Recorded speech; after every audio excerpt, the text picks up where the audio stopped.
नमस्कार दोस्तों, मैं हूं पवन कुमार मिश्रा और आप देख रहे हैं प्राउड टू भोजपुरी। भाइयों,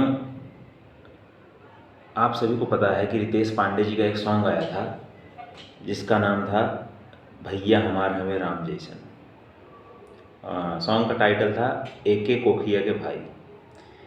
मैं ये देख रहा था कि उस गाने का आज अभी तक व्यू केवल 2.5 मिलियन है।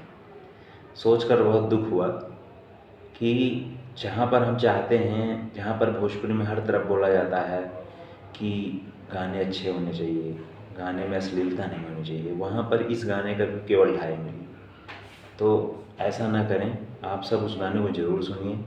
गाना आप सुनेंगे तो मुझे पूरा विश्वास है कि आपके दिल को छू जाएगा।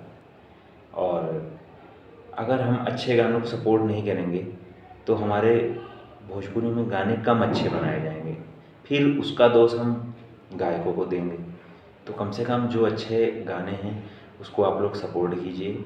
और मेरा आप लोग एक बार ज़रूर सुनिए, भैया हमार हमें राम जैसन, माने ले हमके परान जैसन। क्या गाना है। तो प्लीज़ आप सबसे निवेदन है कि एक बार ज़रूर वो गाना सुनें।